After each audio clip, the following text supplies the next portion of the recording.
civil rights advocacy group, the Speak Out Africa Initiative, has criticized the federal government over its failure to publish details of the escapees, including their pictures, more than 4 days after the jailbreak at the Medium Security Custodial Center in Suleja, north-central Nigeria. 119 inmates of the facility had escaped after a perimeter fence collapsed during a heavy rainfall last Wednesday. More than 4 days after, the management of the Nigerian Correctional Service is yet to confirm the actual number of inmates or publish information about the fugitives. In a statement, lead director Speak Out Africa Initiative Kenneth Asia said that the jailbreak at Suleja Correctional Service has brought to light significant institutional lapses within Nigeria's prison system.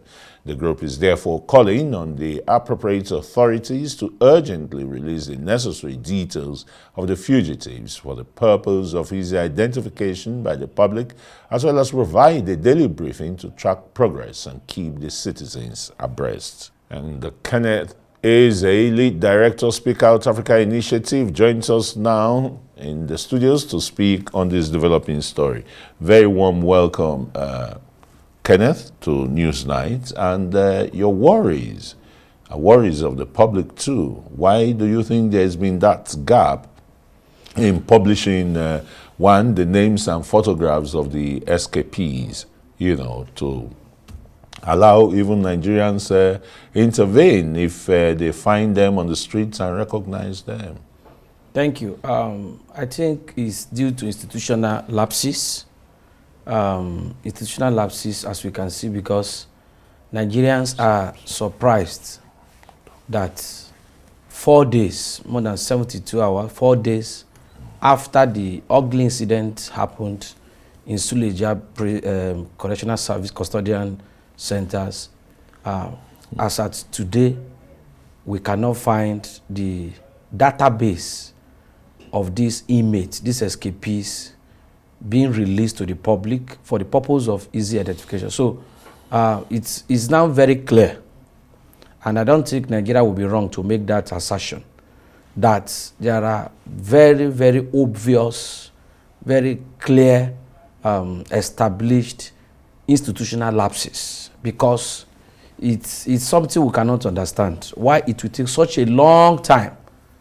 If, according to the Minister of Interior, Honorable Olubume Tujiojo, telling Nigerians on the day he visited that this correctional service has as a current capacity 499 inmates, and 119 fled due to what happened caused by the windstorm. And I think what is said is that the prison's capacity is about 250. But it's holding about 499 exactly, and 119 fled. And the rest. I think it's good to put things in perspective. Yes. I was still coming to that. Yeah, 250 was the original capacity. It was built to house. That's a colonial prison since 1914. And so now the question is, ordinarily, they ought to have the database.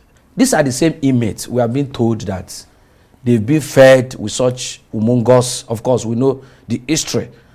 Just last year, the House of Representatives, one of the Honorable Ndudi Elumelu, moved a motion which they initiated the probe of about 10 years of the humongous amount, over 600 billion, that were appropriated to the cost of these inmates. And so it means that they should ordinarily have the number and the database and the detail of these inmates whom they are using the taxpayers' money of Nigerians to feed.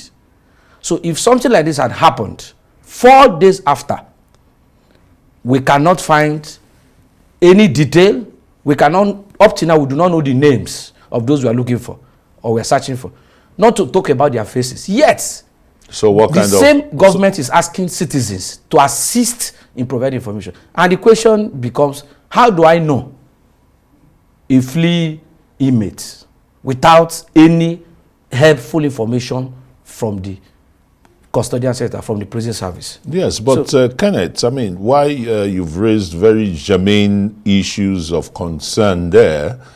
the welfare of the detainees. I mean, a lot of them are still awaiting trial. The poor feeding condition, the humongous amount voted for their welfare, and skills development is not really being reflected. Some people will say, if it's being reflected, why run away from a custodian center that will help reshape and rebuild your life? Of course, it's already the court of public opinion. It's something, there are different views that, because when we begin to look at these causes, the immediate cause, as we were told, as we saw, was rainstorm.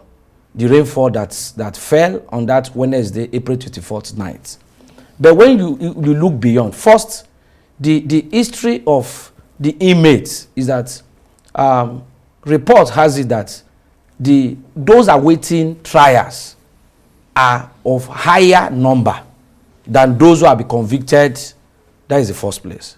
So some people are even of the opinion that is very likely, and that is why if we had gotten the data of those who escaped, by now we want to know, Nigeria want to know how many of them are those awaiting trials and how many of them are those already convicted.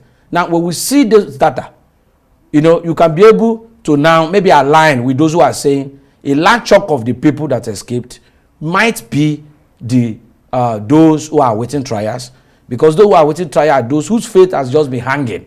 They do not know whether they are to go. And the issue about welfare of the inmate is not something that anyone cannot say without, by merely looking at the states, the status of that custodial center, the walls. So, and they were talking as if they were surprised that the wall fell. By the time, because we have been seeing the videos, you know, through the work that media outfit like Arise has been doing, where we've seen how the wall had looked like. Even as a person, if your house is in that state, you should be able to preempt that maybe something can cause something like that. So for us, Nigerians are seeing institutional lapses that is showing that no one is accountable.